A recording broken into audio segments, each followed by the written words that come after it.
Okay, I got a few comments on the first section of Chapter 2. 4 example problems there, and I'll say a couple general words. This is, to some degree, a preliminary section. Not a lot to it, but there's some important things, and you have to be familiar with this as you go on, so it's important to do the problems in this section, as it is important with all the others. What we do in these cases are take sentences in natural language and we put them into one of 4 forms. An all claim, all X or Y, that's called an A claim. A no claim, no X or Y for any X and Y, it's called an E claim. Some X or Y is called an I claim. Some X or not Y is called an O claim. So those are the 4 basic types, really all some or no claims. Okay, you don't have to memorize the A, E, I, O stuff, but you do have to be able to work these out and change a claim into abbreviations and an all, some, or no claim. Now, the first one here, none of my logic students are going to be happy by the end of the day. What we want to do is figure out what the 2 categories are at issue here. In some cases we could have 3. In principle we could have more, but we'll look at cases where either 2 or 3 categories are mentioned in a given claim. And the 2 categories are my logic students. We want the category to always be a noun phrase. So of my logic students is a prepositional phrase that wouldn't work. And going to be happy here in the first one is a verb phrase, so we just change it to things that are going to be happy by the end of the day.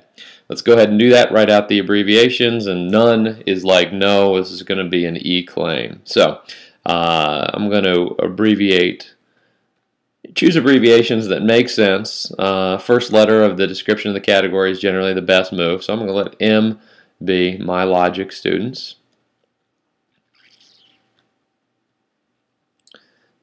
And then second claim are things that are going to be happy by the end of the day. Things, just a general term, everything is a thing. So that just allows us to put it into a noun phrase. So I'm going to go with G.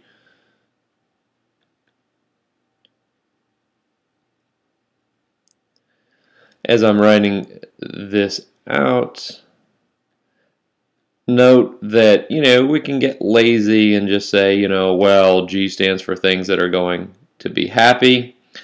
That's not exactly what the claim says. We're trying to capture exactly what the claim says, and so our abbreviations need to stand for the entire category.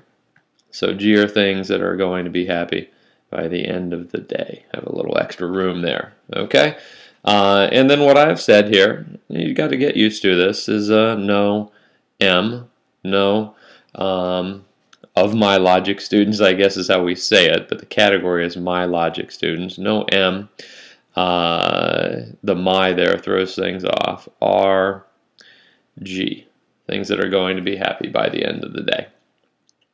Let's go on to the second problem. This time we have some dogs are not killing machines that wreak havoc throughout the world. This one points to my comment there in bold at the top. Never include a negation in a category or abbreviation. In this case, it would be obvious probably by being familiar with the difference between an I and an O claim, but always we want to sort of bring out the negation so we can show that bit of logical structure. That's part of how this system works here. Okay, we got a simple category to begin here, D, for dogs. Okay.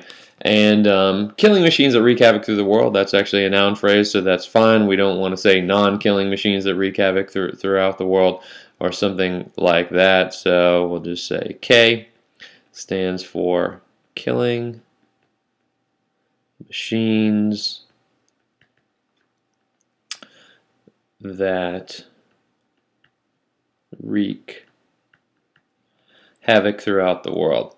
When you do these, when you're first starting out, it's good to go ahead and write out the whole category. Maybe as you get used to it, you can take a couple of shortcuts, killing machines that wreak ... or something along those lines. Now, what we have here, it's an O claim. Some D are not